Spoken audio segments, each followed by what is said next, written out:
Hey, welcome back to your polity classes. In last class, we started fundamental rights. Today, we're gonna continue the topic. First of all, we studied fundamental rights. Then we were studying details of fundamental rights. We ended with Article 13. What was Article 13? Laws inconsistent with FR shall be declared void. Okay. And I had given you a homework कि आपको एक case study करके आनी है. Have you done that? अगर आपने किया है then that's good. अगर आपने नहीं किया है then let me tell you. There was a case called Shankari Prasad versus Union of India case in which petitioner said that the First Amendment Act 1951 shall be declared void under Article 13 because it violates some of fundamental rights. But Supreme Court ने बोला कि आपकी बात ठीक है, it violates some of fundamental rights, but first amendment act is an amendment not a law और article 13 में लिखा हुआ है कि जो लॉ इनकॉन्सिस्टेंट होंगे उनको ही वॉइड डिक्लेयर किया जाएगा. सो आर्टिकल 13 के अंडर हम उसे इनवैलिड डिक्लेयर नहीं कर सकते. सो ये एक केस स्टडी थी जिसे आप ऐड कर सकते हैं. Then we come to next article which is article 14 right to equality. अगर हम इसके टेक्स्ट की बात करते हैं, सी कुछ आर्टिकल्स में मैंने टेक्स्ट लिखा हुआ है, कुछ में नहीं लिखा हुआ, because text of some articles is short and text of some articles is very lengthy. So वो लिखने की ज़रूरत नहीं है. And also I have written description in some articles. जिन आर्टिकल्स में डिस्क्रिप्शन की ज़रूरत मुझे लगी उनमें मैंने वो भी ऐड कर दिया. No need to get confused. So if we talk about text of Article 14, it says the state shall not deny to any person equality before law or the equal protection of law within the territory of India. Now we have two terms, equality before law and equal protection of law. Let's see what are those terms. Equality before law. Equality before law, this concept has been taken from Britain and in this law क्या बोला गया है, citizens are equal in eyes of law. मतलब law के सामने जो है सब बराबर होंगे, कानून सबको एक ही नज़र से देखेगा. And this point has a negative orientation. Negative orientation किस लिए? क्योंकि इस पर स्टेट पे रेस्ट्रिक्शन लगाया गया है कि जो लॉ है वो सबको इक्वली ट्रीट करेगा और जो स्टेट है वो किसी को अनइक्वल ट्रीट नहीं कर सकता है. सो इसका नेगेटिव ओरिएंटेशन है. If you talk about equal protection of law, this concept has been taken from America और इसमें क्या बोला गया है कि इक्वलिटी तभी एक्सरसाइज की जानी चाहिए जब इक्वल सर्कमस्टांसिस हों. सपोज एक तो सेकेंड क्लास का बच्चा है और एक 10th क्लास का स्टूडेंट है, आप उनको रेस में खड़ा कर दें तो वो फेयर होगा? नहीं होगा ना. अगर आपको रेस करवानी भी है तो आप 10th क्लास के स्टूडेंट्स ही करवाओगे ना. ज़्यादा से ज़्यादा 10th वाली कैटेगरी में आप 9th को 8th को रख दोगे, बट आप फर्स्ट क्लास के स्टूडेंट को तो नहीं रख सकते ना. सो इक्वलिटी भी तभी होनी चाहिए जब इक्वल सर्कमस्टांसिस हो. हमारी सोसाइटी में कुछ सेक्शंस ऐसे हैं जो इक्वल नहीं हैं बाकी सब सेक्शंस के कंपैरिजन में in terms of social status. So इनको इक्वल लेकर आने के लिए रिजर्वेशन इंट्रोड्यूस किया गया था सो दैट उनका स्टेटस इक्वल हो जाए, तभी हम इक्वलिटी को जो है ट्रीट कर सकें. तो अगर कोई कहता है कि reservation is against article 14, it is against right to equality, so आप ये पढ़िए आर्टिकल 14 में इक्वल प्रोटेक्शन ऑफ लॉ लिखा हुआ है जो कहता है equality must be exercised under equal circumstances. Equal circumstances जब होंगे तभी इक्वलिटी एक्सरसाइज होगी, अदरवाइज नहीं होगी. So this concept is a positive concept क्योंकि ये सर्टेन राइट आपको कन्फर कर रहा है, ये रेस्ट्रिक्शन नहीं लगा रहा है. If you talk about equality before law, देखो अगर लॉ के सामने इक्वलिटी रखनी है, अगर किसी कंट्री में हम ये कहते हैं कि लॉ के सामने लॉ सबको एक ही नज़र से देखेगा, लॉ के सामने इक्वलिटी होगी, तो उसके लिए लॉ होना भी तो चाहिए ना उस कंट्री में, रूल ऑफ लॉ होना चाहिए. सो इक्वलिटी बिफोर लॉ कॉन्सेप्ट हमारा कहाँ से आता है? It comes from the concept of rule of law propounded bye A.V. Dicey, the British jurist. He was a British jurist. Now what is rule of law? There are 3 points in rule of law. Absence of arbitrary power. ये तो obvious है, अगर कहीं पे law का rule है और law की ही चल रही है तो कोई भी एक पर्सन या फिर एक ऑर्गेनाइजेशन अपनी पावर का आर्बिट्रेरी तरीके से यूज़ नहीं कर सकता. Then equal subjection of all citizens to law. जहाँ पर लॉ रूल करेगा वहाँ पर लॉ जो है किसी को अनइक्वल ट्रीट नहीं कर सकता. Rule of law means equal subjection of all citizens to law. सब सिटीजन्स के साथ इक्वल ट्रीटमेंट किया जाएगा. Then third point is constitution is not source of law, it is a result of rights. अब यहाँ पर no need to get confused कि हमारी कंट्री में तो constitution is source of law. Yes that's true, in our country constitution is a source of law and hence this point does not apply in our country, but ये point है rule of law में. So we need to study it. इसमें क्या लिखा हुआ है कि जिस कंट्री में कॉन्स्टिट्यूशन नहीं होता है उस कंट्री में क्या होगा. सपोज किसी पर्सन को ऐसा लगता है कि उसका कोई बेसिक राइट है जो वायलेट हो रहा है, जिसे गवर्नमेंट वायलेट कर रही है, सो वो कोर्ट में जाएगा, कोर्ट बोलेगा हाँ आपका ये बेसिक राइट है वायलेट हो रहा है, इसे आपका फंडामेंटल राइट बना देते हैं. सो वहाँ पर उसको राइट किसने बनाया? कोर्ट ने बनाया ना, कोर्ट ऑफ लॉ ने बनाया ना, कॉन्स्टिट्यूशन ने तो नहीं बनाया ना। So constitution is not source of law. ऐसा किस लिए बोला गया? क्योंकि जो कॉन्स्टिट्यूशन मेकर है वो कॉन्स्टिट्यूशन में कुछ भी लिख सकता है, सीधी सी बात है। सो रूल ऑफ लॉ में लिखा गया है कि कॉन्स्टिट्यूशन जो है वो लॉ का सोर्स नहीं होना चाहिए, बट हमारी कंट्री में constitution is the source of law. और ये बात ध्यान में रखी गई थी कॉन्स्टिट्यूशन बनाते टाइम कि उसमें कुछ भी ऐसा ना लिखा जाए जो किसी पर्सन के पर्सनल फेवर के लिए हो। Then there is one important point, ऐसी have that rule of law is a basic feature of constitution. Kesavananda Bharati case हमने पहले बहुत बार पढ़ा है, जिसमें हमने ये पढ़ा था कि जो गवर्नमेंट है वो हमारे कॉन्स्टिट्यूशन के बेसिक फीचर को या फिर बेसिक पार्ट को, बेसिक पोर्शन को अमेंड नहीं कर सकती है। You must be wondering what is basic part of constitution and what does it constitute. So rule of law is one of the constituent of basic feature of our constitution. Now there are some exceptions to equality। अब हमारे पास कुछ articles ऐसे हैं जिसमें हम exceptions पढ़ेंगे, कुछ articles ऐसे हैं जिसमें हम रिस्ट्रिक्शंस पढ़ेंगे। रिस्ट्रिक्शंस हमने कौन से आर्टिकल में पढ़नी है? उन आर्टिकल्स में जिसमें हमें कोई राइट दिया गया है।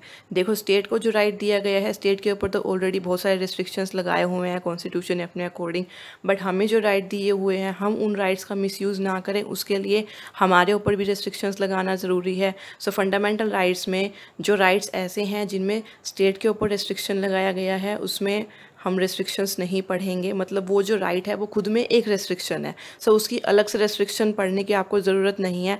बट ऐसा कोई राइट है जिसमें आपको राइट दिया गया है, for example right to freedom, speech of expression, right to life, इसमें आपको राइट दिया जा रहा है ना, स्टेट पे रेस्ट्रिक्शन नहीं लगाया जा रहा।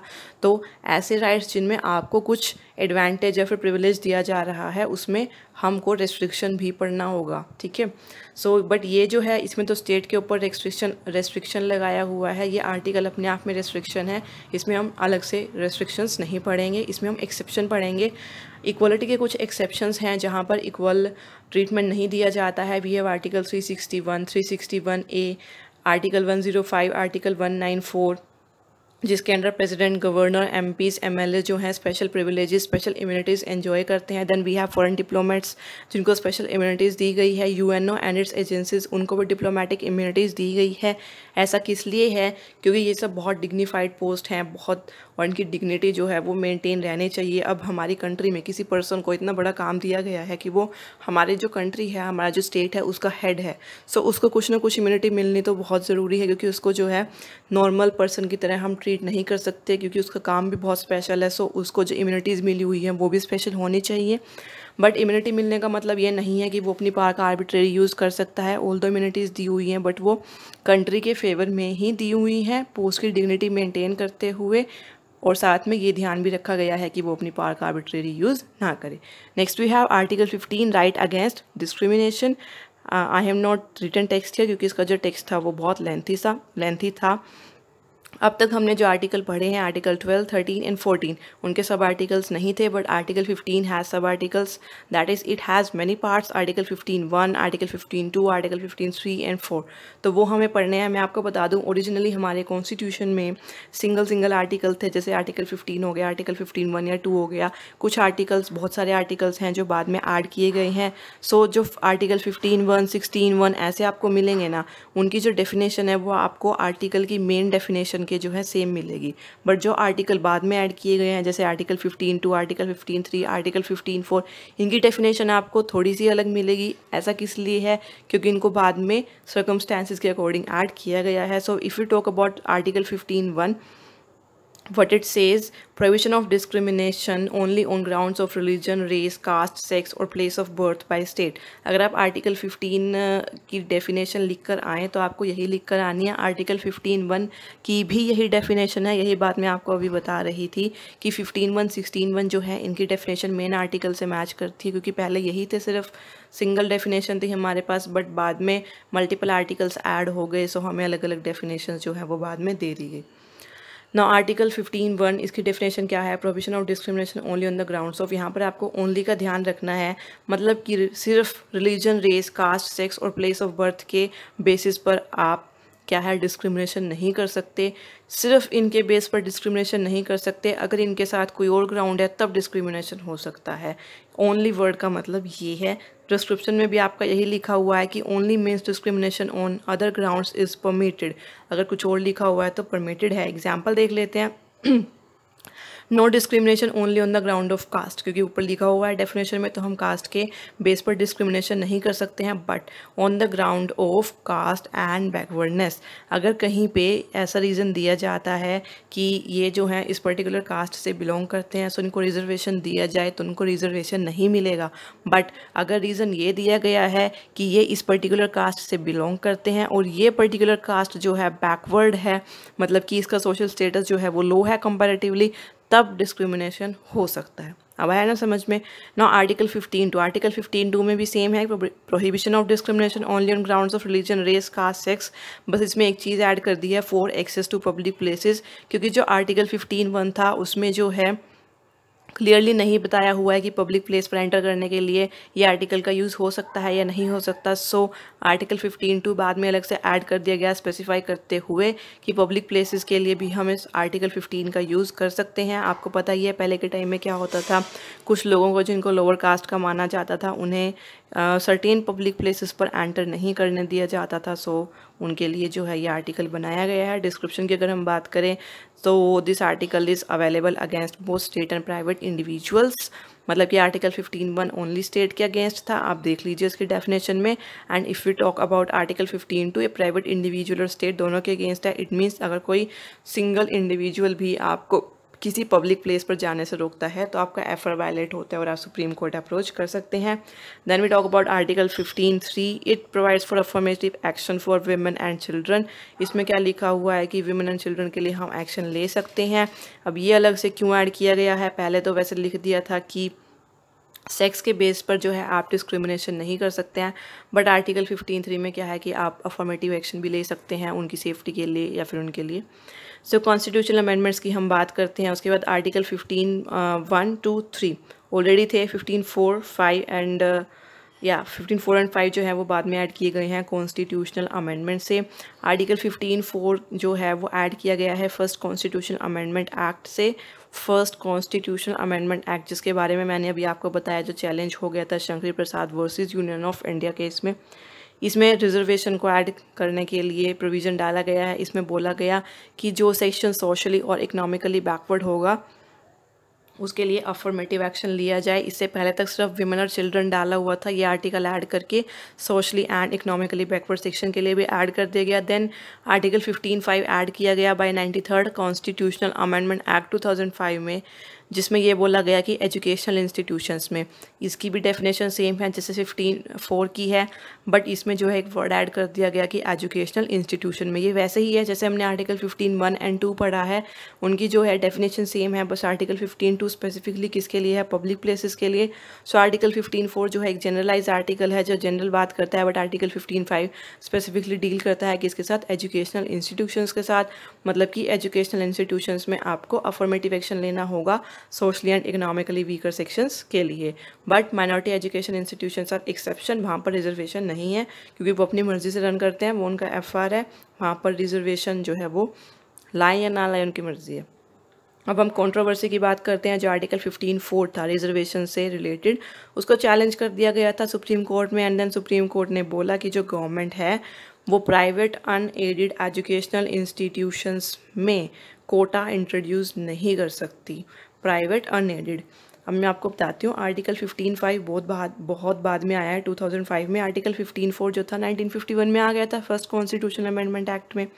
देन इसको चैलेंज किया गया 2005 से पहले, ये पहले की बात है, आर्टिकल 15(5) के आने से पहले की बात है जब इसको चैलेंज किया गया। और जो आर्टिकल 15(4) उसमें तो लिखा ही नहीं हुआ एजुकेशनल इंस्टीट्यूट में कि उसमें जो है हमें अफर्मेटिव एक्शन लेना है या नहीं लेना है। सो एक पर्सन ने जाकर सुप्रीम कोर्ट को बोला कि आप डिसाइड कीजिए लेना है या नहीं लेना है। देन सुप्रीम कोर्ट ने बोला कि हाँ रिजर्वेशन बाकी सब में आप अप्लाई कर दो, सिर्फ प्राइवेट अनएडेड एजुकेशनल इंस्टीट्यूशंस में आप अप्लाई नहीं कर सकते। देन गवर्नमेंट ने क्या किया, सुप्रीम कोर्ट की उस वर्डिक्ट को नलीफाई करने के लिए फिर वो आर्टिकल 15(5) लेकर आए थे, जिसमें उन्होंने स्पेसिफिकली लिख दिया था कि सब के सब एजुकेशनल इंस्टीट्यूशंस में रिजर्वेशन लाया जाएगा, वेदर एडेड और अनएडेड। उसके बाद फिर उन्होंने उसके लिए एक एक्ट भी लेकर आए थे, सेंट्रल एजुकेशनल इंस्टीट्यूशनल एक्ट 2006, जिसके बाद उन्होंने ओबीसी को, अदर बैकवर्ड क्लासेस, पहले सोशली और इकोनॉमिकली बैकवर्ड थी, उसके अलावा अदर बैकवर्ड क्लासेस के लिए हायर एजुकेशनल इंस्टीट्यूशन जैसे कि आईआईटीज़ हो गई, आईआईएम हो गई, उसमें 27% कोटा जो था वो इंट्रोड्यूस कर दिया। देन वापस से ये सुप्रीम कोर्ट में चैलेंज किया गया, बट जो सुप्रीम कोर्ट था उसने दोनों को वैलिडेट कर दिया। बट साथ में सुप्रीम कोर्ट ने ये भी बोला कि ठीक है आप रिजर्वेशन ले आइए, बट क्रीमी लेयर जो है उसको निकाल दीजिए। अब हम क्रीमी लेयर समझ लेते हैं। क्रीमी लेयर क्या है? Creamy layer is a term use in Indian politics to refer to some members of backward class. देखो सीधा सा अगर मैं आपको ईजी लैंग्वेज में समझाऊँ तो आपके आसपास बहुत सारे ऐसे लोग होंगे जो लोअर कास्ट से या फिर ऐसी कास्ट जो रिजर्वेशन के अंडर आती है उनसे बिलोंग करते होंगे, और वो रिजर्वेशन डिज़र्व नहीं करते क्योंकि उनको जो है बहुत कुछ मिल चुका है। They are no more socially backward. So उन लोगों को रिजर्वेशन से निकालने के लिए क्रीमी लेयर जो थी वो इंट्रोड्यूस की गई थी। इसमें वो लोग आते हैं जिनके पेरेंट्स गवर्नमेंट एम्प्लॉय लगे हुए हैं ग्रुप ए एंड बी में, इंडस्ट्रियलिस्ट हैं, ऑथर हैं, डॉक्टर हैं, लॉयर हैं, प्रेसिडेंट हैं, वाइस प्रेसिडेंट हैं, एससी या एचसी में जजेस हैं, या फिर ऐसे बच्चे हैं जिनके पेरेंट्स की इनकम 8 लाख से ज़्यादा है। उन सबको क्रीमी लेयर में रखा गया और बोला गया कि इस लेयर को रिजर्वेशन से निकाल दो। देन अगर हम आर्टिकल 15 की ओवरऑल बात करते हैं तो आर्टिकल 15 आपका डील करता है सोशल प्रोग्रेस के साथ। आर्टिकल 15 आपका सोशल प्रोग्रेस के साथ कैसे डील करता है? क्योंकि इसको जो है ना सोशल रिफॉर्म लाने के लिए इंट्रोड्यूस किया गया था। हमारी सोसाइटी में बहुत सारी ऐसी प्रैक्टिसेस होती थी जिससे कुछ पर्टिकुलर कास्ट के लोगों को जो है लेट डाउन किया जाता था। उनको ऐसे देखा जाता था जैसे कि वो लोग डिग्निटी के लायक है ही नहीं है। सो उनकी डिग्निटी को वापस लेकर आने के लिए, उन्हें रिस्पेक्ट देने के लिए 15 आर्टिकल लाया गया था। सो ये आर्टिकल जो है सोशल प्रोग्रेस से डील करता है। ये आप मेन से क्वेश्चन में पॉइंट लिख सकते हैं इसके फेवर में। यहाँ पर अगर हम एक्सेप्शंस की बात करें, अगेन हम एक्सेप्शन की बात करेंगे क्योंकि ये जो आर्टिकल है आर्टिकल 15 जो है रेस्ट्रिक्शन है अपने आप में। सो इसके अलग से रेस्ट्रिक्शन तो होंगी नहीं। एक्सेप्शन क्या है? Article 15(3), article 15(4) and article 15(5). Article 15(3), 54 और 15(4), 15(5) अपने आप में इसकी एक एक्सेप्शन है। वो एक्सेप्शन क्यों है? क्योंकि आर्टिकल 15 में बोला गया है कि ये जो आर्टिकल है वो डिस्क्रिमिनेशन नहीं करेगा, बट आर्टिकल 15(3) में डिस्क्रिमिनेशन सीधा सीधा लिखा हुआ है कि वीमेन एंड चिल्ड्रन के लिए आप एक्शन ले सकते हैं। सो यहाँ पर सेक्स के बेस पर डिस्क्रिमिनेशन हो रहा है ना, क्योंकि गवर्नमेंट जो है वीमेन के लिए स्पेशल एक्शन लेगी। सो डिस्क्रिमिनेशन कंसिडर होता है। तो आर्टिकल 15(4)(5) की अगर हम बात करें उसमें भी रिजर्वेशन जो है उसको एक तरीके से डिस्क्रिमिनेशन कंसिडर किया जाता है, बट इसकी आपको जस्टिफिकेशन देनी है कि equality is exercise among equals. इसमें आप क्या लिख सकते हैं? आर्टिकल 14 का जो इक्वल प्रोटेक्शन ऑफ लॉ है वो आप इसमें लिख सकते हैं। बेसिकली ये मैंने यहाँ पर क्यों ऐड किया है, अगर आपके पास क्वेश्चन आता है मेन में कि यहाँ पे कोई एक्सेप्शन है आर्टिकल 15 की, तो आप लिख दीजिए यस आर्टिकल 15, 3, 4 एंड 5। और अगर आपके पास ये क्वेश्चन भी आ सकता है कि article 15, 3, 4 and 5 are consider to be exceptions to article 15, is it true, is it justified? तो आप बोलेंगे कि 15, 3, 4, 5 को इन अ वे हम डिस्क्रिमिनेशन बोल सकते थे, बट ये नहीं है और ना ही ये एक्सेप्शन है, क्योंकि equality is exercise among equals. Article 14 में लिखा हुआ है कि इक्वी प्रोटेक्शन ऑफ लॉ है, मतलब कि जब तक इक्वालिटी नहीं होगी तब तक हम सबको इक्वली ट्रीट नहीं कर सकते। सो आर्टिकल 15, 3, 4 एंड 5 सबको इक्वल लाने के लिए इंट्रोड्यूस किए गए हैं। जब सब इक्वल आ जाएंगे तो उसके बाद इक्वलिटी इंट्रोड्यूस कर लेना, ठीक है। Next is article 16, equality of opportunity in matters of public employment. Public employment में सबको इक्वल अपॉर्चुनिटी मिलेगी। इसका डिस्क्रिप्शन क्या कहता है? Article 16(1) deals with equality of opportunity in matters of public employment. Same है, मैंने अभी आपको बताया था कि ये जो 15(1), 16(1) है इनका टेक्स्ट मेन टेक्स्ट के सेम होगा, बट बाद में जो स्पेशली ऐड किए गए थे अमेंडमेंट के बाद इनका टेक्स्ट थोड़ा थोड़ा चेंज हो जाएगा सर्कमस्टेंसेस के अकॉर्डिंग। सो आर्टिकल 16(2) हमारे पास क्या कहता है? State shall not discriminate in matters of public employment on the basis of caste, religion, race, sex, place of birth, descent and residence. ये जो है आर्टिकल 15 के सिमिलर है, बस यहाँ पे 2 और डाल दिए हैं, डिसेंट एंड रेजिडेंस की। उनके बेस पर भी जो है आप डिस्क्रिमिनेशन नहीं कर सकते। और किस में डिस्क्रिमिनेशन नहीं कर सकते? पब्लिक एम्प्लॉयमेंट में। Then article 16(3) residence can't be basis for reservation. Article 16(3) क्या कहता है कि रिजर्वेशन के लिए रेजिडेंस जो है बेसिस नहीं हो सकता। जैसे कुछ स्टेट्स हैं, अगर वो कह दें कि कोई पर्टिकुलर स्टेट है वो कह दे कि हम यहाँ पर जो है ना हमारे स्टेट के बच्चों के लिए जो है कुछ सीट्स रिजर्व कर रहे हैं, वो नहीं कर सकते। इसकी एक्सेप्शन भी है, इसकी जो एक्सेप्शन है वो हम बाद में पढ़ेंगे। Article 16(4) reservation in public employment for any backward class. Article 16(4) क्या कहता है कि पब्लिक एम्प्लॉयमेंट में रिजर्वेशन होना चाहिए फॉर बैकवर्ड क्लास। आर्टिकल 15(4) भी सेम कहता है, बस 15(4) जनरली बात करता है कि रिजर्वेशन होना चाहिए बैकवर्ड क्लास के लिए। 16(4) क्या कहता है? रिजर्वेशन होना चाहिए बैकवर्ड क्लास के लिए, बट पब्लिक एम्प्लॉयमेंट में होना चाहिए। ठीक है, ये डिफरेंस है। 15(4) जनरल है और 16(4) जो है स्पेसिफिकली पब्लिक एम्प्लॉयमेंट से डील करता है, क्योंकि आर्टिकल 16 पूरा ही पब्लिक एम्प्लॉयमेंट से डील करता है।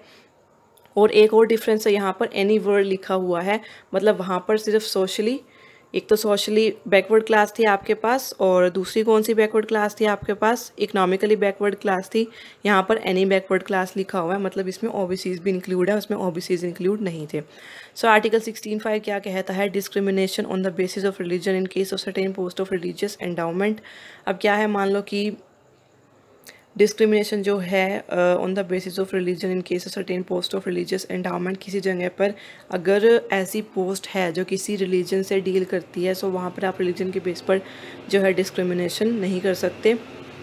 एंडाउमेंट क्या होता है, एंडाउमेंट होता है किसी को कुछ दान देना कह सकते हैं, या फिर आप फाइनेंशियली किसी को हेल्प कर रहे हैं। सो रिलीजियस एंडाउमेंट जब होती है, मतलब जो बॉडीज़ होती हैं जो मंदिर की, मस्जिद की है, और किसी भी रिलीजियस प्लेस की जो है वो उसको गवर्न कर रही है, सो उसकी अगर कोई पोस्ट है तो उसके लिए आप रिलीजन के बेस पर डिस्क्रिमिनेशन नहीं कर सकते हैं। अब हमारे पास एक Mendel commission and after math, इसमें हमें पढ़ना है। अभी आपको ये थोड़ा सा टफ लग रहा होगा थोड़ा पढ़ने में, बट आप 2 या 3 बार पढ़ेंगे तो आपको समझ में आ जाएगा। ये जो हम बीच बीच में थोड़ा थोड़ा, जैसे हमने मेंडल कमीशन पढ़ा, पीछे 1-2 केसेस स्टडीज़ आए हैं हमारे पास, वो जो है आपको ज़रूरी है करने के लिए मेंस के पेपर के लिए, क्योंकि आप एग्जाम्पल के तौर पर उनका यूज़ कर सकते हैं। बहुत सारी केस स्टडी आपकी ऐसी हैं जो मैं अभी आपको कवर नहीं करवा रही हूँ, क्योंकि जब आपकी फंडामेंटल राइट्स की क्लास ख़त्म हो जाएंगी, लास्ट में मैं अलग से केस स्टडी की एक क्लास आपकी लगाऊंगी, जिसमें आपको केस स्टडीज़ मिलेंगी। वो केस स्टडीज़ जो हमारे पास अभी करंट अफेयर्स में चल रही हैं, सो वो हम अलग से डिस्कस करेंगे। वो एक क्लास आपकी करंट अफेयर्स की क्लास भी हो जाएगी, कुछ एग्जांपल्स आपको उसमें मिल जाएंगे। बट जो केसेस आपके करंट अफेयर्स में नहीं चल रहे हैं, जो केसेस आपके पुराने हैं, वो मैं यहीं पर डिस्कस कर रही हूँ। उनमें से एक है Mandal commission and its aftermath. अब 1979 में क्या हुआ था, मोरारजी देसाई की गवर्नमेंट थी, उन्होंने क्या किया था, एक बैकवर्ड क्लास का कमीशन जो था उसको अपॉइंट किया था, किसकी चेयरमैनशिप के अंडर, बीपी मंडल की चेयरमैनशिप के अंडर, जो कि पार्लियामेंट के एक मेंबर थे। तो उस कमीशन ने रेकमेंड किया कि 27% गवर्नमेंट जॉब जो है वो ओबीसी के लिए रख दी जाए। सो टोटल रिजर्वेशन जो है सिर्फ एससी और एसटी के लिए नहीं, वो ओबीसी के लिए भी होना चाहिए, और जो टोटल रिजर्वेशन है वो 50% हो जाएगा। मतलब 50% में से जो 27% आप रखोगे वो ओबीसी के लिए रख दो, और बाकी का जो 23% बच गया वो एससी एंड एसटी को दे दो। देन अगेन 1991 में नरसिम्हा राव की जो गवर्नमेंट आई थी, उन्होंने उसमें 2 चेंज किए थे। एक तो उन्होंने क्या बोला कि जो आप 27% कोटा दे रहे हैं ओबीसी को, उसमें से क्रीमी लेयर निकाल दो, जैसे हमने पीछे एससी एसटी में से निकाली थी। दूसरा उन्होंने क्या बोला कि जब आप एससी एसटी और ओबीसी को दे रहे हैं रिजर्वेशन, तो आप ऐसा कीजिए जो इकोनॉमिकली बैकवर्ड सेक्शन है उनको भी 10% रिजर्वेशन दे दीजिए। हाँ जी, ये बात जो है सबसे पहले कब उठाई गई थी, 1991 में नरसिम्हा राव गवर्नमेंट ने उठाई थी, जिसको हम अभी भी देख रहे थे न्यूज़ में। 2019 में, 2018 में बहुत ज़्यादा न्यूज़ में था, अभी भी आता रहता है। सो ये केस स्टडी हम करेंगे चैप्टर के एंड में, जैसा कि मैंने अभी आपको बताया था, क्योंकि ये करंट अफेयर्स में है तो हम उसको अलग से, कि उसका करंट स्टेटस क्या है, केस का अभी क्या डिसीजन उसमें आया है, क्या हम कर सकते हैं, वो बाद में पढ़ेंगे। बट इसके लिए जो पुरानी रीडिंग्स हैं हम वो देख लेते हैं। सो उस टाइम बोला गया 1991 में कि भाई 10% रिजर्वेशन दिए जाए इकोनॉमिकली बैकवर्ड सेक्शन को। तो उसके बाद क्या हुआ, एक मेंडल केस हुआ 1992 में। उसमें क्या किया गया कि जो स्कोप और एक्सटेंट है आर्टिकल 16(4) का, वो जो है वो स्टडी किया गया। मतलब 1991 में जो नरसिम्हा राव गवर्नमेंट थी, उसने 2 चेंज जो थे वो इंट्रोड्यूस कर दिए, उन्होंने कोटा दे दिया 10% इकोनॉमिकली बैकवर्ड को। बट 1992 में मेंडल केस हो गया था। सो उसमें क्या किया गया कि गवर्नमेंट ने बोला कि ओबीसी वाला रख लो, और ये जो 10% इकोनॉमिकली वीकर वाला है वो यहाँ से निकाल दो। तो उस टाइम वो निकाल दिया गया था। उसके बाद अभी फिर से इसका मुद्दा उठा था, और ये वापस से 2019 में ग्रांट कर दिया गया है। बट उसके बाद सुप्रीम कोर्ट ने कंडीशन क्या रखी कि आप ओबीसी को दे तो दीजिए, बट उसमें से जो क्रीमी लेयर है वो एक्सक्लूड कर दीजिए। दूसरा उन्होंने क्या बोला कि प्रमोशन में रिजर्वेशन नहीं दिया जाएगा, रिजर्वेशन जो है सिर्फ इनिशियल अपॉइंटमेंट के लिए दिया जाएगा। अगर कोई रिजर्वेशन अभी दिया जा रहा है किसी को भी प्रमोशन में, तो वो सिर्फ 5 ईयर्स तक कंटिन्यू होना चाहिए, 1997 तक। ये भी आपने पढ़ा होगा, प्रमोशन का जो मुद्दा है वो भी अभी करंट अफेयर में चल रहा है। 1997 तक कंटिन्यू किया जाना था, बट 1997 1997 के बाद कोर्ट में वापस से चैलेंज हो गया कि और 5 ईयर्स के लिए एक्सटेंड करो। तो उसके बाद से वो जो है उसकी सुनवाई चल रही है अभी कोर्ट में। तो अभी कुछ डिसीजन आया है जो हम करंट अफेयर्स वाली क्लास में पढ़ लेंगे अभी चैप्टर के एंड में। देन उन्होंने बोला कि आप रिजर्वेशन दे रहे हैं ओबीसी को, ठीक है, बट जो टोटल जो कोटा है रिजर्वेशन का वो 50% से एक्सटेंड नहीं होना चाहिए और ये रूल हर साल लागू होना चाहिए। ये नहीं है कि आपने इस साल कर दिया और अगले साल कुछ और रूल बना के रिजर्वेशन जो है 50% से ज़्यादा कर दिया। Then carry forward rule in case of backlog vacancy is valid but it should not violate 50% rule। अब ये बैकलॉग वैकेंसी क्या होती है? सपोज आपके पास 100 सीट है, ठीक है, उसमें से जो 50 सीट्स हैं वो रिजर्वेशन की हैं, बट जो 50 सीट्स हैं उसमें से क्या है कि 10 सीट्स जो हैं वो फिलअप नहीं हुई हैं, सिर्फ 40 सीट्स फिलअप हुई हैं। सो वो क्या करते थे, वो जो है उसको कैरी फॉरवर्ड करते थे, मतलब नेक्स्ट ईयर जो है उन वैकेंसीज़ को फिल कर देते थे, वो जो 10 बची हुई थी, मतलब कि 50 तो अगले साल वाली और जो 10 थी वो पिछले साल वाली। तो सुप्रीम कोर्ट ने बोला कि आपको उसको कैरी फॉरवर्ड करना है, आप उसको कर लीजिए, बट 50% से ऊपर जो है हिसाब किताब नहीं जाना चाहिए।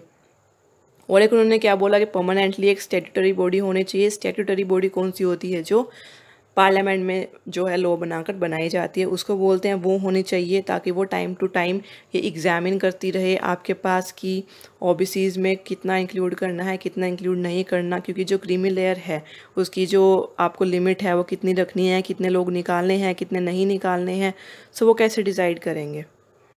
उसके लिए एक कमीशन होना चाहिए ना, जो आपको डिसाइड करके देगा कि ये लोग क्रीमी लेयर में आते हैं और इनको जो है आप एक्सक्लूड कर दीजिए। देन सुप्रीम कोर्ट की इस वर्डिक्ट के बाद गवर्नमेंट ने बहुत सारे चेंजेस किए थे। एक तो उन्होंने एक कमेटी बिठाई थी, जैसा कि बोला गया था ना अभी कि एक कमेटी होनी चाहिए स्पेशलाइज, तो एक कमेटी बनाई गई थी जो कि अपनी रिपोर्ट देती।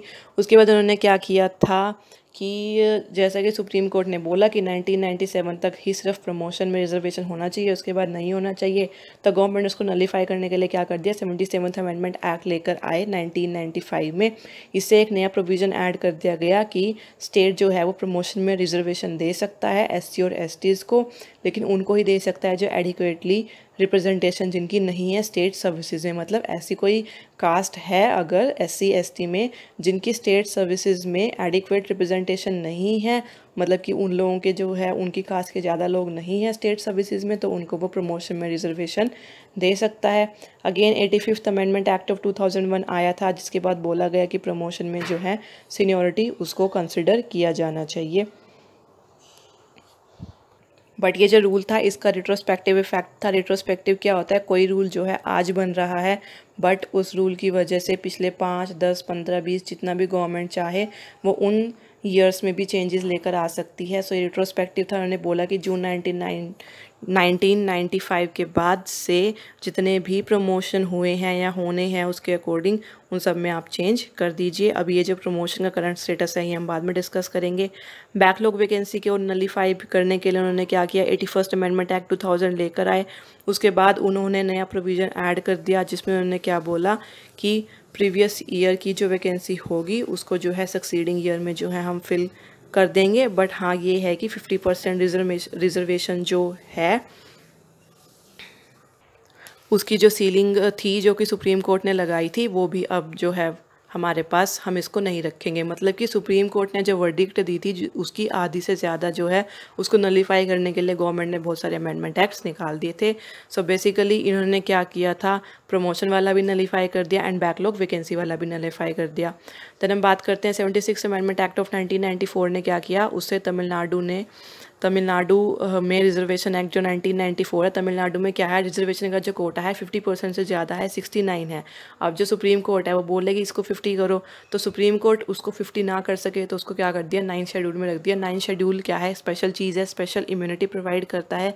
9th शेड्यूल में आप जो भी लॉ जो भी एक्ट कुछ भी रख दोगे वो जुडिशियल रिव्यू से बच जाते हैं। सो ये जुडिशियल रिव्यू से बच गया और अभी भी हमारे पास तमिलनाडु में क्या है 69% जो है रिजर्वेशन है।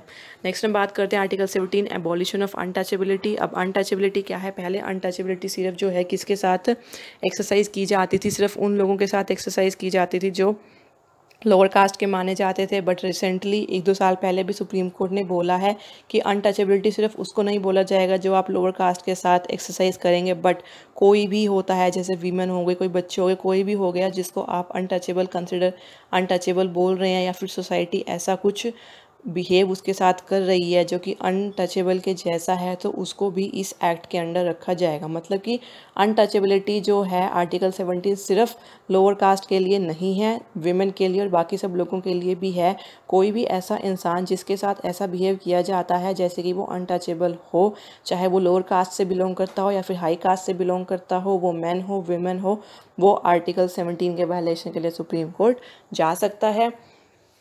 इसमें क्या है, डिस्क्रिप्शन में वही है, पार्लियामेंट ने इसे इनेबल करने के लिए एक एक्ट बनाया है। जैसे हमने फंडामेंटल राइट्स के फीचर्स में पढ़ा था कि कुछ आर्टिकल्स हमारे डायरेक्टली हम एनफोर्स कर सकते हैं, कुछ आर्टिकल को एनफोर्स करने के लिए पार्लियामेंट ने एक्ट बनाया हुआ है। आर्टिकल 17 को एनफोर्स करने के लिए हमारे पास एक एक्ट है, वो क्या है, protection of civil right acts 1955 untouchabilities act. अब इस एक्ट को क्या था, पहले इसका नाम था protection of civil rights act 1955, उसके बाद इसका 1976 में रीनेम कर दिया गया था और इसको बोला जाने लगा protection of civil rights act, कि ये सिविल राइट्स के प्रोटेक्शन का एक्ट है। इसमें क्या है कि कोई भी किसी को भी अगर अनटचेबल बोला जाता है या किसी के साथ ऐसा बिहेव किया जाता है तो उसके लिए कोर्ट में जो है ट्रायल होगा, और ऑल्सो इस एक्ट में क्या लिखा हुआ है कि उसके लिए स्पेशल कोर्ट होगी और स्पीडी ट्रायल होगा। इसकी जो केस स्टडी है, क्योंकि वो भी करंट अफेयर्स में थी अभी रिसेंटली 2 साल पहले, सो वो आ सकती है अभी, तो वो हम चैप्टर के एंड में करेंगे। देन आर्टिकल 18 में क्या है, एबोलिशन ऑफ टाइटल। अब ये क्या कहता है कि ये जो है सबसे पहले तो रेस्ट्रिक्शन पुट करता है in power of state citizen and non citizens. यह कहता है कि state must not give any title except a military और एन एकेडमिक वन। मतलब कि स्टेट जो है किसी भी सिटीजन को कोई भी टाइटल नहीं दे सकता सिर्फ मिलिट्री और एकेडमिक टाइटल्स को छोड़कर। जैसे लोगों के नाम के आगे मेजर लगा होता है ना, ये जो मिलिट्री में होते हैं उनके नाम के आगे मेजर लगा होता है, कमांडर लगा होता है, सिर्फ वो टाइटल वो रख सकते हैं। बट आप किसी के नाम के आगे पद्मश्री ABC, पद्म विभूषण ABC ऐसे नहीं लगा सकते। वो जो टाइटल्स हैं वो एबोलिश हो चुके हैं। No citizen of India is allowed to accept any title from a foreign state. किसी भी सिटीजन, इंडिया के सिटीजन को फॉरेन स्टेट से कोई भी टाइटल एक्सेप्ट करने की परमिशन नहीं है। और कोई भी ऐसा फॉरेन सिटीजन है जो इंडिया के अंडर, जिसने ऑफिस ऑफ प्रॉफिट लिया हुआ है, मतलब कि वो इंडिया के अंडर, इंडियन स्टेट के अंडर काम कर रहा है और उसको फॉरेन स्टेट से किसी भी तरह का जो है टाइटल दिया जाना है तो उसको इंडिया के प्रेसिडेंट से परमिशन लेनी होगी। इन शॉर्ट क्या है कि इंडिया तो देगा ही नहीं किसी को टाइटल, मिलिट्री और एकेडमिक छोड़ के। बाहर वाले भी अगर देते हैं तो उसके लिए भी प्रेसिडेंट की परमिशन लेनी होगी। केस स्टडी क्या है, केस हुआ था बालाजी राघवन केस, जिसमें सुप्रीम कोर्ट ने बोला कि भारत रत्न और पद्मा अवार्ड आप दे सकते हैं बट इनको आप एज टाइटल यूज़ नहीं कर सकते। अवार्ड दीजिए बट किसी के नाम के आगे भारत रत्न और पद्मा श्री मत लगाइए। देन आर्टिकल 19 जो है इसका टेक्स्ट वेरी लॉन्ग है और उसको लर्न करने की ज़रूरत नहीं है। आर्टिकल 19 जो है वो स्टेट पर रेस्ट्रिक्शन नहीं है, ये एक तरह से हमें एक राइट कन्फर किया गया है। आर्टिकल 19 के अंडर हम रेस्ट्रिक्शंस पढ़ेंगे। इसका डिस्क्रिप्शन क्या कहता है, foundation of democratic rule in India. India में डेमोक्रेसी को इंश्योर करने के लिए आर्टिकल 19 हमें दिया गया है। डिटेल्स की अगर हम बात करें, आर्टिकल 19(1) है हमारे पास एंड आर्टिकल 19(2) है। जो आर्टिकल 19(1) है वो आगे सब डिवाइड किया गया है 7 पार्ट्स में। Article 19(1) deals with freedom of speech and expression, B assembly, C association, D movement, E residence, F right to property and then G profession. जो F है वो रिपील हो चुका है। अभी हम पढ़ते हैं article 19(1) freedom of speech and expression. इसके अंडर हमें कौन कौन से राइट दिए गए हैं, right to information, press, privacy, national flag को होस्ट करने का, डेमोन्स्ट्रेट करने का बट नॉट स्ट्राइक नहीं कर सकते, हम डेमोन्स्ट्रेट कर सकते हैं। राइट टू नॉट स्पीक, ना बोलना भी हमारा एक फंडामेंटल राइट है, हम चाहे तो चुप रह सकते हैं, that is a fundamental right under article 19(1)(a). To telecast against typing of telephonic conversation and against bandh. कई बार जो पॉलिटिकल पार्टीज़ है, कुछ ऑर्गेनाइजेशंस है, वो बंद डिक्लेयर कर देते हैं कि आज बंद होगा, तो लोग जो हैं उनको ना माने, वो उनका फंडामेंटल राइट है। देन हम इसमें केस स्टडी करते हैं। हमारे पास पहले एक सेक्शन होता था, section 66A of IT act. इस सेक्शन के अंदर क्या होता था कि कोई भी ऐसा किसी के पास कोई भी मैसेज भेज देता है, जैसे ऑनलाइन फेसबुक व्हाट्सएप कहीं भी ऐसा कोई मैसेज भेज देता है जो ऑफेंसिंग है कैरेक्टर में, तो उसके उस पर्सन के ऊपर फ़ाइन लग सकता है और उसको 3 साल की जेल भी हो सकती है। बट ऑफेंसिव का मतलब नहीं बताया गया कि ऑफेंसिव में क्या लिखा हुआ है। इसका मिसयूज़ कैसे किया जाता था कि किसी पर्सन ने अगर किसी पॉलिटिकल पार्टी के अगेंस्ट कुछ लिख दिया, पॉलिटिकल पार्टी उसको ऑफेंसिव बोल देती थी और उस पर्सन को क्या हो जाता था, वे पनिशमेंट मिल जाती थी। दैन सुप्रीम कोर्ट ने बोला कि इस तरह से तो वो 19(1)(a) का वायलेट कर रहा है, उन्होंने उसको स्ट्रक डाउन कर दिया। नेक्स्ट हम बात करते हैं 19(1)(b) that is freedom of assembly. इसमें क्या है, हम पीसफुली असेंबल हो सकते हैं बट विदाउट आर्म्स, हम हथियार लेकर असेंबल नहीं हो सकते और सिर्फ वहीं असेंबल हो सकते हैं जहाँ पब्लिक लैंड हो। देन फ्रीडम ऑफ एसोसिएशन के अंडर हम एसोसिएशन बना सकते हैं, union, cooperative societies, political parties, companies, partnership form, society, club, organisations, trade unions etcetera etcetera. Then इसमें इंपॉर्टेंट क्या है कि right to obtain recognition of the association is not an FR। मतलब कि हमने एसोसिएशन बना लिया और हम चाहते हैं कि उसको रिकॉग्नाइज़ किया जाए और उसको रिकॉग्निशन नहीं मिल रही है तो हम ये नहीं बोल सकते कि ये हमारा FR है। एसोसिएशन हम बना सकते हैं बट उसकी रिकॉग्निशन जो है 19(1)(c) के अंडर नहीं आती है। और जो ट्रेड यूनियंस हैं उनको स्ट्राइक करने का राइट दिया हुआ है बट वो जो है लिमिटेड राइट जो है उनको दिया हुआ है। दूसरा उनको क्या बोला हुआ है, तुम स्ट्राइक पे बैठ सकते हो और बट वो जो है उन पर रेस्ट्रिक्शन लगाई हुई है कि तुम इफेक्टिव बार्गेनिंग नहीं कर सकते। फॉर एग्जांपल अगर हम बात करें, जिस दिन कोई कॉम्पिटिटिव एग्ज़ाम होता है, कोई भी गवर्नमेंट एग्ज़ाम होता है, उस दिन आपके जो ऑटो रिक्शा के जो फेयर हैं, जो किराए हैं, वो बढ़ जाते हैं। वो लोग जो है अपनी फ़ीस जो है बढ़ा देते हैं, वो यूनियन बना लेते हैं और सबके सब एक साथ बढ़ा देते हैं। सो वो थोड़ा बहुत बढ़ा सकते हैं बट बहुत ज़्यादा बार्गेनिंग नहीं कर सकते। सो वो उनको फंडामेंटल राइट नहीं दिया हुआ। Then article 19(1)(d) freedom of movement. इसमें क्या है, ये नेशनल फीलिंग को प्रमोट करने के लिए लाया गया है कि हम हमारी कंट्री है, पूरी एक लैंड है, सिंगल लैंड है, हम कहीं भी इसमें मूव कर सकते हैं। सो नेशनल फीलिंग को लेकर आने के लिए लाया गया है। एंड पैरोकिलिज्म के लिए नहीं लाया गया है। पैरोकिलिज्म क्या होता है, नैरो माइंडेडनेस को प्रमोट ना करने के लिए ये नहीं, उसको प्रमोट करने के लिए नहीं बनाया गया है बट ये नेशनल फीलिंग को प्रमोट करने के लिए बनाया गया है। देन ये जो है हमें सिर्फ इंटरनल मूवमेंट की फ्रीडम देता है, मतलब कि हम हमारी कंट्री के अंडर कहीं भी मूव कर सकते हैं बट कंट्री के बाहर मूवमेंट जो है इस आर्टिकल के अंडर कन्फर नहीं की गई है, वो हमें आर्टिकल 21 के अंडर दिया गया है। 19(1)(e) deals with freedom of residence. मतलब इसके अंडर दो पार्ट है, हम कहीं भी रिसाइड कर सकते हैं, मतलब टेम्परेरी टाइम के लिए हम जाकर रह सकते हैं और सेटल भी हो सकते हैं permanently. Then article 19(1)(g) freedom to carry यानी ऑक्यूपेशन, ट्रेड और बिजनेस। हम कोई भी ऑक्यूपेशन, ट्रेड या बिजनेस कर सकते हैं। आई नो आपके माइंड में क्वेश्चन आ रहा होगा कि ऐसे तो आप कोई भी बिजनेस कर लें, इनके ऊपर रिस्ट्रिक्शंस हैं। अभी हम पढ़ने जा रहे हैं वही रिस्ट्रिक्शंस। एफ मैंने यहाँ पर मेंशन नहीं किया क्योंकि वो रिपील हो गया था। एफ को अभी हम पढ़ते हैं डिटेल में। राइट टू प्रॉपर्टी जो था, वो जो आर्टिकल है आज तक का सबसे ज़्यादा कॉन्ट्रोवर्शियल आर्टिकल रहा है। बहुत सारे सुप्रीम कोर्ट में इसको बहुत बार चैलेंज किया गया है। इसमें क्या होता था कि मान लो आपके पास राइट टू प्रॉपर्टी है कि आप जो है कहीं भी अपनी प्रॉपर्टी जो है एक्वायर कर सकते हैं, और जो गवर्नमेंट है अगर आपकी प्रॉपर्टी लेती है आपसे तो उसको उसके बदले में आपको कंपनसेशन देना होगा। सो गवर्नमेंट को कंपनसेशन देना पड़ता था, गवर्नमेंट के ऊपर एक ऑब्लिगेशन थी। सो उस ऑब्लिगेशन को ख़त्म करने के लिए बहुत सारी लिटिगेशन जो थी वो लेकर आई गई। तो उसके बाद क्या लाया गया, 44th कॉन्स्टिट्यूशनल अमेंडमेंट एक्ट 1978 लाया गया, जिसने क्या किया, राइट टू प्रॉपर्टी जो था उसको एज फंडामेंटल राइट जो था वो ख़त्म कर दिया, लेकिन उसको क्या बना दिया, लीगल राइट बना दिया। राइट टू प्रॉपर्टी हेडिंग के अंडर उसको पार्ट 12 में आर्टिकल 300A में लिखा हुआ है राइट टू प्रॉपर्टी, जो अब एक लीगल राइट है, फंडामेंटल राइट नहीं है। देन आर्टिकल 19(1) यहाँ पर कंप्लीट होता है। आर्टिकल 19(2) की अगर हम बात करें तो ये जो है रीजनेबल रेस्ट्रिक्शंस लगाता है, किसके ऊपर, 19(1) के ऊपर। हम लोगों के ऊपर 19(1) के अंडर जो राइट्स दिए हुए हैं रिस्ट्रिक्शन लगाता है आर्टिकल 19(2). अब हम रेस्ट्रिक्शंस पढ़ते हैं, क्या क्या है रेस्ट्रिक्शन, क्या है, on grounds of sovereignty and integrity of India, security state, friendly relation with foreign state, public order, morality, defamation, incitement to an offence. ये जो सब दिए हुए हैं इनमें से अगर कोई भी वायलेट हो रहा है, मतलब इनमें से कोई भी वायलेट हो रहा है तो फिर हमारे फंडामेंटल राइट पर रेस्ट्रिक्शन लग जाएगा। फॉर एग्जांपल अगर हम कहीं पे स्पीच दे रहे हैं और उससे क्या हो रहा है, कोई जो है पब्लिक ऑर्डर डिस्टर्ब हो रहा है, मतलब लोग जो है वहाँ पर मारामारी करने लगे, या फिर डिफेमेशन हो रहा है किसी का, हम किसी की बेइज्जती कर रहे हैं, या फिर इंसाइटमेंट टू एन ऑफेंस, मतलब किसी ऑफेंस को बढ़ावा दे रहे हैं हम, तो क्या हो गया, इसमें तीन जो यहाँ पर लिखे हुए हैं रेस्ट्रिक्शंस के रीज़न वायलेट हो गए ना, तो फिर हम जो है वहाँ पर स्पीच नहीं दे पाएंगे, चाहे वो हमारा फंडामेंटल राइट ही क्यों ना हो।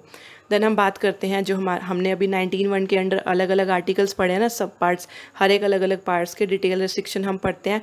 जो फ्रीडम ऑफ स्पीच है वो दिया जा सकता है, बट सिविल सर्वेंट जो है फ्रीडम ऑफ स्पीच उनको नहीं दिया हुआ है डिसिप्लिन की वजह से, क्योंकि कई बार वो ऐसी स्पीच दे देते हैं जिसकी वजह से डिसिप्लिन जो है वो बिगड़ जाता है, बट ये कॉन्स्टिट्यूशन में नहीं है, ये सुप्रीम कोर्ट ने दिया था। Hate speeches are not allowed, जैसे कि मैंने अभी बोला, हेट स्पीचेज की वजह से क्या होता है, पब्लिक ऑर्डर डिस्टर्ब होता है। Then defamation is not allowed, हम किसी को डिफेम नहीं कर सकते हैं। आर्टिकल 499 एंड 500 के अंडर आपका जो है अगर कोई आपको डिफेम करता है तो आप केस कर सकते हैं। देन डिफेमेशन इसलिए जो है वो आपका अलाउड नहीं है, ये भी कॉन्स्टिट्यूशन में नहीं था, सुप्रीम कोर्ट ने दिया था। Then banning of films and books, बहुत सारी फिल्म एंड बुक ऐसी आती हैं जो पर्टिकुलर सेक्शन ऑफ सोसाइटी को क्या लगती है, ऑफेंसिव लगती है। देन वो क्या करते हैं, तोड़ फोड़ करते हैं। उसके बाद गवर्नमेंट जो है कहती है कि उसको बैन करना है, बट सुप्रीम कोर्ट कहता है वो जो बैनिंग है वो इलीगल है। वो किस लिए, सुप्रीम कोर्ट ने बोला कि जब हमने सेंसर बोर्ड बिठाया हुआ है किसी पर्टिकुलर फिल्म को बैन करने के लिए, उन लोगों ने बैन उसको नहीं किया, उन्होंने उसको क्लियर कर दिया, तो गवर्नमेंट कभी नहीं होती है उसको बैन करने वाली। अगर ऐसे गवर्नमेंट बैन करने लग गई तो आर्टिकल 19(1)(a जो है वो वायलेट हो जाएगा, इसलिए वो जो बैनिंग है वो इलीगल है। Then right to access internet जो है वो परमिसिबल अंडर आर्टिकल 19(1)(a, लेकिन उससे क्या होना चाहिए, कोई भी इलीगल काम नहीं होना चाहिए। देन फ्रीडम ऑफ असेंबली की अगर हम बात करें, फ्रीडम ऑफ असेंबली पे कब रिस्ट्रिक्शन लग सकता है, under article 141 of IPC and 144 of criminal procedure. आपको पता ही है जब कर्फ्यू लगता है तो ये धाराएं आपकी, ये सेक्शंस आपके लगाए जाते हैं, उस टाइम पर आपका फ्रीडम ऑफ असेंबली आपसे ले लिया जाता है। देन फ्रीडम ऑफ एसोसिएशन की अगर हम बात करें, आप एसोसिएशन बना सकते हैं, जैसे कि ट्रेड यूनियन था वह एसोसिएशन बना सकता था, स्ट्राइक भी कर सकता था, बट स्ट्राइक पर उसकी लिमिटेशंस हैं, वो अपनी मर्जी से स्ट्राइक नहीं कर सकता। और ट्रेड यूनियन तो फिर भी स्ट्राइक कर सकता है, बट जो गवर्नमेंट ऑफिशियल्स हैं वो तो स्ट्राइक भी नहीं कर सकते, बिल्कुल एंड पॉइंट पर आकर कर सकते हैं। जब बाकी कोई तरीका उन्हें ना दिखाई दे कि हमारी बात नहीं सुन रही है गवर्नमेंट, तो वो स्ट्राइक कर सकते हैं, अदरवाइज वो स्ट्राइक नहीं कर सकते। और ये जो उनको राइट दिया गया है ना गवर्नमेंट ऑफिशियल्स को स्ट्राइक करने का, ये फंडामेंटल राइट नहीं है। जो ट्रेड यूनियन वालों को दिया गया है राइट टू स्ट्राइक, वो फंडामेंटल राइट है, बट जो गवर्नमेंट ऑफिशियल्स को दिया गया है वो फंडामेंटल राइट नहीं है, वो एक नॉर्मल राइट है। और गवर्नमेंट उसको जो स्ट्राइक है उनकी स्ट्राइक को किसी भी टाइम कॉल ऑफ कर सकती है। Then freedom of movement, freedom of movement वैसे हमें मूवमेंट की फ्रीडम दी हुई है, बट जो प्रोस्टिट्यूट्स होते हैं, अब क्या है, किसी कोई प्रोस्टिट्यूट है, मान लो उसको एड्स है और वो कहीं पर जाती है, तो जिस पर्सन के साथ उसका कांटेक्ट होता है उसको भी एड्स हो जाए, तो इसलिए पब्लिक हेल्थ को ध्यान में रखते हुए जो प्रोस्टिट्यूशन है उनकी मूवमेंट पर क्या कर सकते हैं, हम रिस्ट्रिक्शंस लगा सकते हैं। सो फ्रीडम ऑफ रेजिडेंस जो है वैसे तो हमें दी हुई है, बट कोई एंटी सोशल एलिमेंट है जो कोई ऐसा काम कर रहा है जो सोसाइटी के अगेंस्ट है, उसको किसी जगह पे रिसाइड करने से या सेटल होने से हम रोक सकते हैं, मतलब गवर्नमेंट रोक सकती है। फॉर एग्जांपल कोई ऐसा पर्सन है जो किसी केस के विटनेस को इंटिमिडेट कर रहा है, तो वो क्या है, अब वहाँ पे उसका रहना ठीक नहीं है, तो गवर्नमेंट उसको ऑर्डर कर सकती है, स्टेट गवर्नमेंट ऑर्डर कर सकती है कि आप यहाँ से चले जाओ। In the interest of general public, कोई ऐसा इंसान है जो कहीं पर रह रहा है, मान लो कोई टेररिस्ट है, वो कह दे कि मुझे फ्रीडम ऑफ रेजिडेंस है, मैं कहीं भी रहूँगा, इस थोड़ा ना दे देगी किसी को भी फ्रीडम ऑफ रेजिडेंस, तो जनरल पब्लिक के इंटरेस्ट में दिया जाता है। कोई अगर पर्सन ऐसा है जो पब्लिक के अगेंस्ट है या फिर उससे पब्लिक को नुकसान हो सकता है, तो फिर उसको फ्रीडम ऑफ रेजिडेंस नहीं दिया जाता है। Then protection of interest of any scheduled tribe, बहुत सारी शेड्यूल्ड ट्राइब्स ऐसी हैं जो चाहती हैं कि हमारी जगह पे कोई जो नॉर्मल लोग हैं नहीं है। आपने देखा होगा जंगलों में रहते हैं बहुत सारे लोग, या फिर बहुत जगह पर शेड्यूल्ड ट्राइब जो है उनके एरियाज जो है प्रोटेक्टेड होते हैं, और वहाँ पर नॉर्मल सिटीजन का जो जाना होता है वो अलाउड नहीं होता है, उनको नहीं जाने दिया जाता है, क्योंकि जो शेड्यूल्ड ट्राइब है वो चाहते हैं कि हम हमारा सब कुछ है जो खुद ही अरेंज करे। तो इसके लिए मतलब गवर्नमेंट ने और भी प्रोविज़न बनाए हुए हैं कि वो सर्टेन अपने कुछ राइट्स हैं जो खुद ही डिसाइड कर सकते हैं, अपनी प्रॉपर्टी खुद मैनेज कर सकते हैं, अपने रिसोर्स खुद मैनेज कर सकते हैं। गवर्नमेंट में बहुत सारी चीज़ों में उसमें जो है इंटरफेयर नहीं करती है। नेक्स्ट हम बात करते हैं फ्रीडम ऑफ प्रोफेशन की। फ्रीडम ऑफ प्रोफेशन हमें दिया हुआ है, हम कोई भी प्रोफेशन जो है अपनी मर्ज़ी से अडॉप्ट कर सकते हैं, बट स्टेट जो है बहुत सारे प्रोफेशंस के लिए कुछ टेक्निकल क्वालिफिकेशंस जो है वो लगा सकता है। फॉर एग्जांपल आप कोई जॉब करना चाहते हैं और उसकी रिक्वायरमेंट है कि आपके पास ये क्वालिफिकेशन होनी चाहिए, और आप कह दें कि नहीं नहीं मेरे पास तो फ्रीडम ऑफ प्रोफेशन है, मुझे जॉब करनी है, मैं करूँगा नहीं। अगर स्टेट ने कोई टेक्निकल क्वालिफिकेशन उसमें लगाई है तो आपको वो क्वालिफाइड होना पड़ेगा, अदरवाइज़ आप वो प्रोफेशन नहीं कर सकते हैं। देन कुछ एक्टिविटीज़ ऐसी हो सकती हैं जो स्टेट खुद के लिए रखता है, मतलब कोई जॉब ऐसी हो सकती हैं जिसमें आपको हायर ना किया जाए, वो जो काम होते हैं वो स्टेट ने खुद के लिए रखे होते हैं, स्टेट जो है खुद के लोगों को उसमें लगाता है। देन फूड सिक्योरिटी के लिए लगा सकता है, जैसे अभी क्या हुआ था हमारे पास कोविड-19 की वजह से जो सैनिटाइज़र और जो मास्क है उनके जो प्राइस थे वो फिक्स कर दिए गए थे, और जो टेस्ट है टेस्टिंग किट जो है वो 4500 में आएगी, वो भी फिक्स कर दी गई थी। सो अगर कोई बंदा कह दे कि मेरे पास फ्रीडम ऑफ प्रोफेशन है, आप मेरे प्रोफेशन में इंटरफेयर कर रहे हैं, तो ऐसा नहीं हो सकता। फूड सिक्योरिटी के लिए जो ट्रेडर्स हैं उनको किसी कमोडिटी को सर्टेन प्राइस पर सेल करने के लिए बाउंड किया जा सकता है। देन बैटिंग एंड गैम्बलिंग है वो बैंड है, आप ये नहीं कह सकते कि बैटिंग गैम्बलिंग हम करेंगे, भाई हमारे पास फ्रीडम ऑफ प्रोफेशन है, आप ऐसा कोई प्रोफेशन नहीं ले सकते। प्रोस्टिट्यूशन भी जो है उसको बैन किया जा सकता है, अभी ये बैन नहीं है बट प्रोस्टिट्यूशन को इस बेसिस पर बैन किया जा सकता है। और उसके बाद स्टेट ने अगर कोई आपको ये जो अभी मैंने आपको पढ़ाए हैं स्टेट इनमें से ऐसा कुछ करता है तो आप स्टेट के ऊपर सवाल नहीं उठा सकते। दूसरा, ऐसा कोई काम है जिसको स्टेट हैंडल कर रहा है और आप चाहते हैं कि आपको उसमें जॉब मिले, स्टेट आपको नहीं दे रहा क्योंकि स्टेट कह रहा है कि उसमें हम रिक्रूटमेंट कर ही नहीं रहे हैं, तो आप उस पर भी सवाल नहीं उठा सकते। मर्ज़ी है स्टेट की, अगर वो किसी ट्रेड में मोनोपोली चाहता है, मतलब खुद ही वो सिर्फ उस ट्रेड को चलाना चाहता है, तो आप कोई नहीं होते हैं स्टेट पर सवाल उठाने वाले, और स्टेट को जस्टिफाई भी नहीं करनी है अपनी मोनोपोली। और इसमें ऐसे प्रोफेशन भी नहीं आते हैं जो इमोरल हैं, जैसे कि ट्रैफिकिंग इन वुमेन। अगर आप वीमेन ट्रैफिकिंग या फिर बच्चों की ट्रैफिकिंग शुरू कर दो और आप कहें मेरे पास तो फ्रीडम ऑफ प्रोफेशन है, फिर ऐसा नहीं हो सकता। जो इमोरल प्रोफेशंस माने जाते हैं वो अलाउड नहीं है इस आर्टिकल के अंडर, जैसे ट्रैफिकिंग हो गया, ड्रग्स हो गए, एक्सप्लोजिव्स हो गए, और जो स्टेट हैं वो इनको प्रोहिबिट कर सकता है, मतलब पूरी तरह से रोक भी सकता है या फिर आपको लाइसेंस भी दे सकता है और रेगुलेट कर सकता है कि कुछ सर्टेन लोगों को ही ये प्रोफेशन जो है वो करने दिया जाएगा। सो आज के लिए इतना ही। आई नो आपकी क्लास जो है बहुत लेंथी हो गई है। अगर हम 20 मिनट्स की या 25 मिनट्स की क्लास लगाएंगे तो आपके 10 से 12 क्लास बन जाएंगी फंडामेंटल राइट्स के ऊपर। अगर 40-45 मिनट्स की क्लास लगाएंगे तब आपका ये जो है 4-5 क्लासेस में कवर अप हो जाएगा। सो कोई बात नहीं, आप थोड़ा थोड़ा करके देख लेना, एक दिन थोड़ा नेक्स्ट डे। सो आज के लिए इतना ही था। आर्टिकल 19 पर हम कवर अप करते हैं, बाकी का हम पढ़ेंगे नेक्स्ट वीडियो में। Thanks for watching.